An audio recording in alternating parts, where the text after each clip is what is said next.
Finally दोस्तों, जैसे कि आप प्रैक्टिस पेपर देख रहे होगे, क्लास 11th अकाउंटेंसी का ला चुका हूँ दोस्तों। बिल्कुल लेटेस्ट सैम्पल पेपर है डायरेक्टर ऑफ एजुकेशन की तरफ। जैसा कि आपको दोस्तों पता है, आपका यार 27 को है अकाउंटेंसी का पेपर।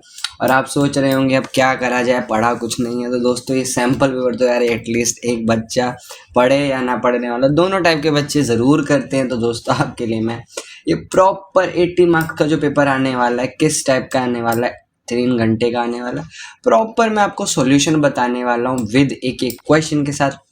इस वीडियो में करेंगे 1 to 15 तक क्वेश्चन, प्रॉपर सॉल्यूशन अच्छे से एक एक एक्सप्लेन करूंगा। पार्ट 2 लेके आऊंगा जिसका इसमें हम करेंगे।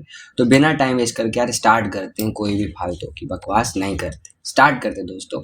जैसे कि आप देख रहे होंगे दोस्तों, ये तो प्रॉपर चीज़ें हैं, तो इसमें हम टाइम वेस्ट नहीं करने वाले हैं। आपको पता होना चाहिए, बस बता दिया जाता है। तो 29 क्वेश्चन आपको पेपर में मिलने वाले हैं, ठीक है। 3 मार्क्स के भी आएंगे, 1 मार्क्स के भी आएंगे, 4 मार्क्स के आएंगे, 6 मार्क्स के आएंगे, 8 मार्क्स के भी आएंगे क्वेश्चन, जो बहुत अच्छी बात है। और 8 मार्क्स वालों को यार फटाफट से ग्रैब करना है। सबसे पहले आपको उन्हीं में यार मतलब धावा बोल देना, ठीक है। ऑप्शनल आपको मिलेगा और MCQ क्वेश्चन आने वाले हैं, तो बहुत बढ़िया बात है आपके लिए। तो एक एक करके यार क्वेश्चन करते हैं। पहला क्वेश्चन ध्यान से पढ़ेंगे और इसको अच्छे से समझेंगे विद रीजन एक एक, ठीक है। और चैनल पे नए आए हो तो आपको पता होना चाहिए, अकाउंटेंसी और भी सब्जेक्ट्स हो गए, सबके सैंपल पेपर यार हमारे चैनल पे सबसे पहले अपलोड होते हैं। तो आप फटाफट से यार क्या करें, चैनल को सब्सक्राइब कर लें भाई। देखो पहला क्वेश्चन क्या कह रहा है, ध्यान से पढ़ते हैं दोस्तों। क्या कह रहा है, which of the following transaction is not a financial character. यानी इनमें से कौन सी ट्रांजेक्शन फाइनेंशियल करेक्टर की नहीं है। फाइनेंशियल करेक्टर यानी आप इन द सेंस कह सकते हो दोस्तों, जो कि बिजनेस ट्रांजेक्शन ना।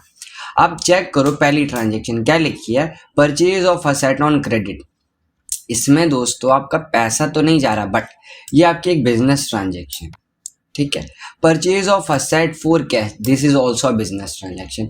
Withdraw of money by owner for personal, this is also business transaction. But last पर आप चेक करो, strike by employees, this is not a business transaction है, and it is also not a financial character की नहीं होगी। जो strike कर रहे हैं एम्प्लॉय यार, उसको पैसे की टर्म में आप कैसे मेजर करोगे।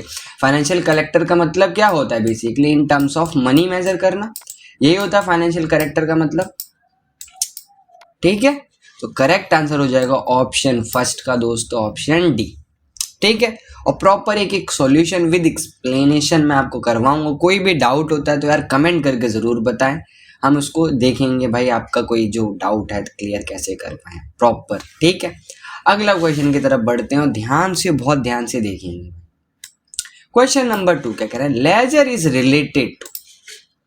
जो लेजर है दोस्तों वो किससे रिलेटेड है आखिरकार, ठीक है। आपको ऑप्शंस दे रहा है तो ध्यान से पढ़ते हैं। Leisure is related to the provide information to the various party who are interested in a business enterprises, ठीक है। Record transaction in a books to make summary in the form of financial statement to classify the transaction under separate heads in the ledger। अब आप check करो तो यार सारे ही आपको क्या लग रहे हैं, आंसर लग रहे हैं। पहले से स्टार्ट करते हैं, एक एक करके एलिमिनेट करते हैं, ठीक है। तो यहाँ पर मैं ब्लू हाईलाइट करके क्या करूँगा, एलिमिनेट करता जाऊँगा।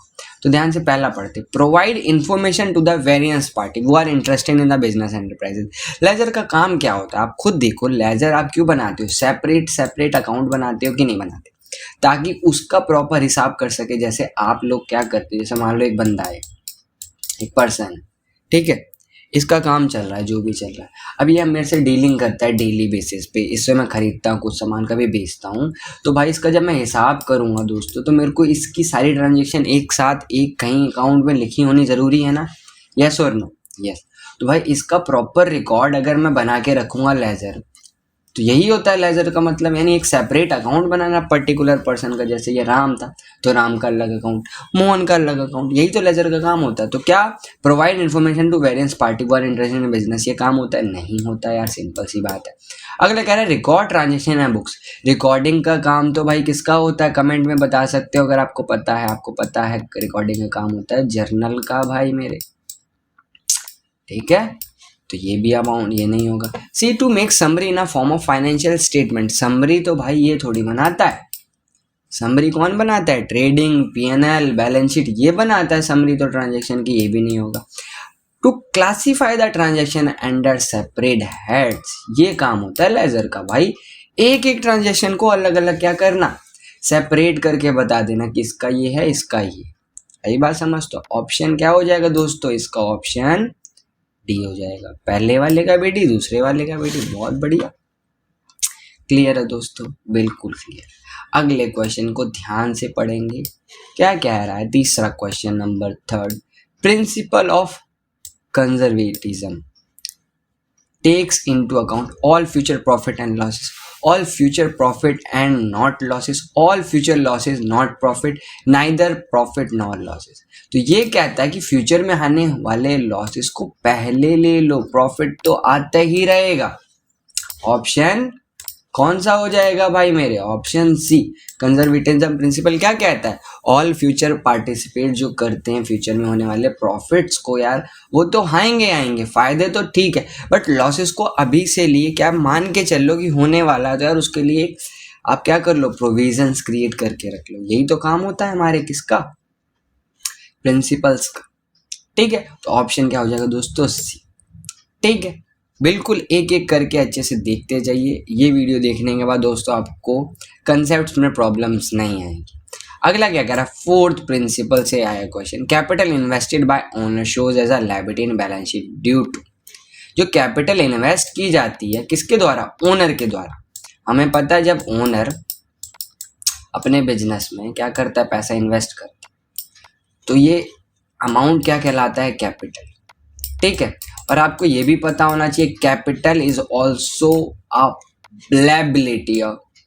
लायबिलिटी होती है किसकी? फर्म की।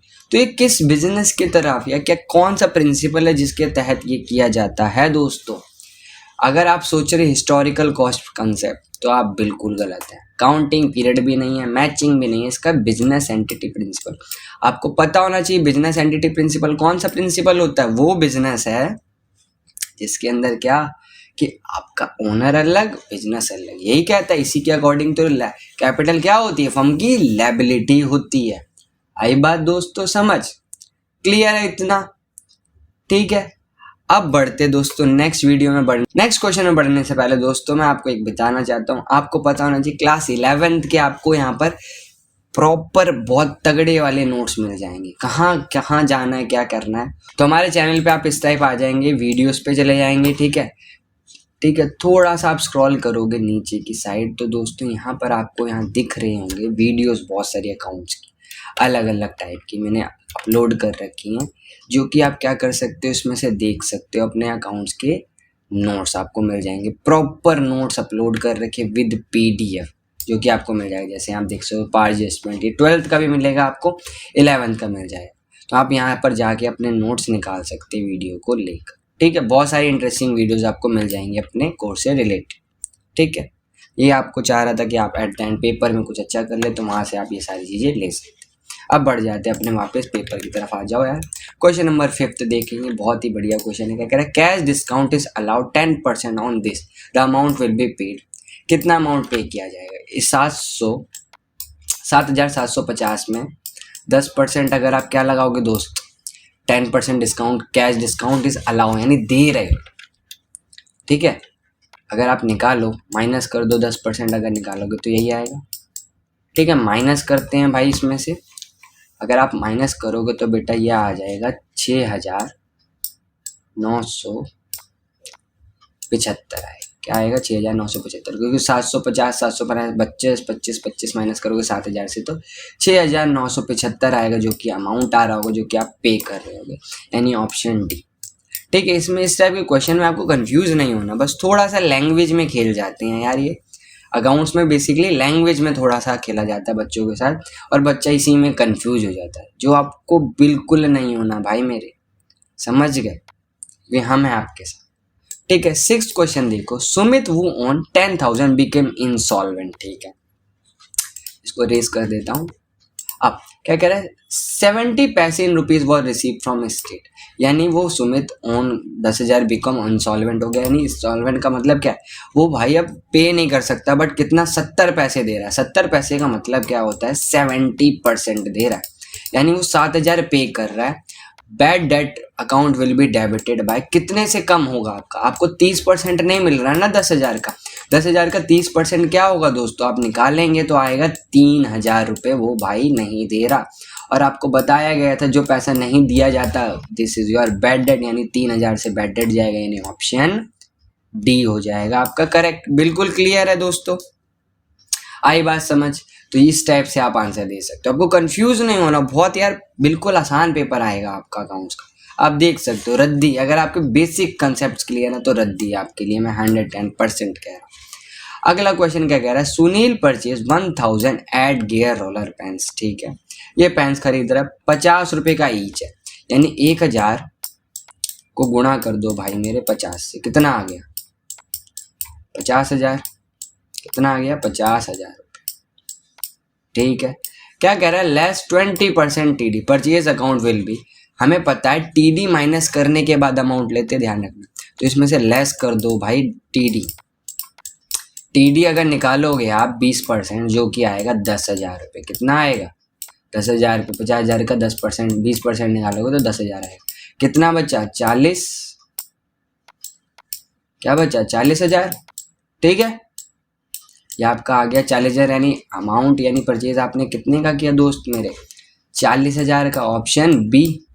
ठीक है, बहुत इजी है, अगर आप चेक कर सकते हो क्वेश्चन बहुत ही इजी है यार, बिल्कुल मस्ती में क्वेश्चन आ रहे हैं और आप इजीली कर सकते हो, गारंटेड है। ठीक है, अगला क्वेश्चन देखते हैं दोस्तों, क्या कह रहा है, outstanding rent is a dash account. अब आप आउटस्टैंडिंग रेंट है क्या भाई, ये चेक करो, एक तरह का आपका दोस्तों क्या है, खर्चा है ना, एक्सपेंस है, खर्चा। ठीक है, और आपको पता होना चाहिए आउटस्टैंडिंग एक्सपेंस पहला डी तो हो नहीं सकता। रियल में क्यों नहीं जाएगा, क्योंकि रियल में क्या जाती हैं, असेट्स जाती हैं, क्या जाती हैं, असेट्स जाती है। और नॉमिनल में मैंने आपको बताया था, या नॉमिनल में आपको पता होना चाहिए debit all expenses and losses, credit all income and gain, ये भी नहीं जाएगा। ये जाएगा दोस्तों पर्सनल में, आपने पर्सनल में पढ़ रखा होगा अच्छे से, जहां पर रेंट लिखा है, अगर नॉर्मल इस रेंट से आप कुछ नहीं पहचानते, बट जब इसके आगे आउटस्टैंडिंग लगा दूं तो इसकी आइडेंटिटी ही बदल जाती है। अगर आउटस्टैंडिंग की जगह मैं प्रीपेड लगा दूं तो आइडेंटिटी ही बदल जाती है। और आपको पता होना चाहिए किस में जाएगा, पर्सनल के अंदर। आपने अगर थोड़ा सा भी पढ़ रखा हो accounts chapter rules of debit credit, वहां पर आप देख सकते हो कि किसके अंदर जाएगा, ये पर्सनल अकाउंट के। ठीक है, इसके अंदर आप पढ़ते हो एडमिनिस्ट्रेशन करके एक टॉपिक, जिसमें आपका क्या आता है, एडिशन करते हैं, आउटस्टैंडिंग हो गया, एक्रूड हो गया, इन्हीं से आप डिफाइन कर सकते हो। तो ऑप्शन ए हो जाएगा 8th का करेक्ट आंसर। अगला क्वेश्चन देखना, जो कि बहुत बच्चे गलत करने वाले हैं, 100% शर्त लगा के बता रहा हूँ मैं। कह रहा है repair expense paid on purchase of old machinery debited to. अब आप सोच रहे होगे दोस्तों, मेरे को पता है आपका आंसर होने वाला है रिपेयर अकाउंट, यस और नो। बिल्कुल आप यही सोच रहे हो, और जो कि दोस्तों हंसते खेलते यार गलत है। आपको एक टॉपिक पढ़ा होगा यार जर्नल एंट्री के अंदर, इंस्टॉलेशन चार्जेस पेड या expenditure made on any asset will be counted on the asset value. अगर आप कोई खर्चा कर रहे हो असेट पे, तो ध्यान रखना वो उसी की वैल्यू में काउंट किया जाता है मेरे दोस्त, किस में किया जाता है, उसी की वैल्यू में। तो ध्यान रखना आप मशीनरी अकाउंट या जो भी असेट है उसी के अकाउंट में उसको डेबिट करके आओ, ध्यान रखना इस चीज को। मे भी जर्नल एंट्री पूछ ले तो ध्यान रखना इस चीज का, भाई गलती नहीं करनी है आप लोगों। ठीक है, अगला क्वेश्चन क्या कह रहा है, 10th question, according to which concept the same accounting method should be used in each year. कौन सा मेथड कहता है कि एक ही मेथड को यूज करो, प्रूडेंस नहीं, मॉर्टेलिटी नहीं, हिस्टोरिकल नहीं, कंसिस्टेंसी एजम्पशन या कंसिस्टेंसी प्रिंसिपल कहता है according to this concept we have to use one method each year. यानी कोई भी मेथड आप यूज करो तो हर साल एक ही यूज करोगे according to consistency assumption. Clear है दोस्तों, बिल्कुल क्लियर है यार। अगला देखना, कह रहा what where amount of trade discount given on the sale will be recorded. कौन सी चीज में हम ट्रेड डिस्काउंट अमाउंट को रिकॉर्ड किया जाता है, journal book, cash book, sales book. तो आपको पता होना चाहिए कैश बुक में हम इग्नोर करते हैं और जर्नल प्रॉपर में एंट्री नहीं करते, और किस में आएगी, सेल्स बुक। अगर आपने सेल्स बुक बनाना देखा है, सीखा है, तो ध्यान रखना सेल्स बुक में हम टीडी को प्रॉपर लेस करके दिखाते हैं, शो करते हैं कैश बुक में नहीं दिखाएंगे, जर्नल प्रॉपर में। और आपको एक वीडियो लेके आने वाला हूँ जिसमें मैं आपको बताऊंगा इंपॉर्टेंट टॉपिक जो कि आप कर लेते हो तो यार पास हो जाओगे बहुत आराम से। वो वीडियो भी जल्दी आ जाएगी कुछ दिनों में, आपके 27 तारीख के पेपर से पहले ज़रूर आएगी, ठीक है। 12 क्वेश्चन क्या कह रहा है, the difference between cash book and passbook is caused by timing difference on recording of transaction, error made by the business, error made by the bank. तो ये सारे ही हो सकते हैं दोस्तों। जो डिफरेंस आता है कैश बुक और पासबुक में, आपने देखा था कि जो कैश बुक और पासबुक होती है या तो टाइमिंग का डिफरेंस होता है, मान लो किसी ने पहले रिकॉर्ड किया, एरर बिजनेस ने मेड कर दिया है, बैंक ने, सारे ही केस हो सकते हैं जिनके चक्कर में इनके बीच में क्या आता है, डिफरेंस आता है। बीआरएस का थोड़ा सा सिंपल सा क्वेश्चन था। अगला क्वेश्चन क्या कह रहा है, bank recording statement is prepare to reconcile cash book and passbook, cash book और cash account, bank account cash book, cash account passbook. तो दोस्तों आपको पता होना चाहिए कैश बुक और पासबुक को सही करने के लिए बीआरएस बनाया जाता है। ये तो यार बिल्कुल बेसिक। अब सोच रहे होगे यार क्या क्वेश्चन दे दिया भाई, पेपर तो रद्द दिया, बिल्कुल कुछ है ही नहीं इसमें, आप खुद देख सकते हो, ठीक है। लास्ट 2 क्वेश्चन और वीडियो करते हैं दोस्तों, एंड नेक्स्ट वीडियो में आगे करवाऊंगा प्रॉपर 16 से, ठीक है। छोटे छोटे पार्ट इसलिए लेके आ रहा हूँ ताकि आप अच्छे से प्रॉपर कंसिस्टेंसी बना के कर सके, क्योंकि एक मैं बता दूंगा आप बोर हो जाओगे 101%, इतना तो मेरे को पता है। क्या कह रहा था, process of transferring transaction from journal to ledger is known as balancing, costing, journalising, posting. दोस्तों आपको पता होना चाहिए क्या होता है, पोस्टिंग कहते हैं। क्या कहते हैं, पोस्टिंग कहते हैं, ठीक है। आंसर हो जाएगा पोस्टिंग, ठीक है। The process of transferring transaction journal to ledger is called posting. भाई क्लियर है दोस्त, क्लियर है सर, बिल्कुल। Closing stock is 10,000, journalise the book of the account by crediting. कौन सा अकाउंट क्रेडिट होगा, purchase account, sales account, trading. तो आपको पता होना चाहिए क्या होगा दोस्तों, ट्रेडिंग अकाउंट क्या होगा, क्रेडिट हो रहा होगा। और ये 101% मैं बता रहा हूँ, किसी ने बच्चे ने नहीं पढ़ रखा होगा, ये चीज़ पढ़ रखा है तो यार कमेंट में ज़रूर बताएं किस बच्चे ने पढ़ा है। इसे क्लोजिंग एंट्री बोली जाती है, जैसे closing account, debit to trading account, जो कि आप टर्म 2 में बहुत अच्छे से करोगे। और ट्यूशन टीचर या कहीं भी पढ़ते हो आप, इतना बताया नहीं जाता ये चीज़। एंट्री होती है closing stock to trading account, ठीक है दोस्तों। तो ये हो गया क्वेश्चन नंबर 1 to 15 जो कि मैंने बोला था स्टार्टिंग में करवाऊंगा। आई होप थोड़ा सा आपको समझ आया और इम्पोर्टेंट लगा वीडियो तो यार लाइक ज़रूर करना। इतना मेहनत लगती है वीडियो बनाने में तो यार इतना तो बनता है, ठीक है। चैनल को सब्सक्राइब कर लें, नेक्स्ट वीडियो जल्दी आ जाएगी आपके पेपर से पहले, ताकि आप अच्छा करके अकाउंट्स में फोड़ के। तो मिलते हैं दोस्तों नेक्स्ट वीडियो में, बाय बाय, टेक केयर।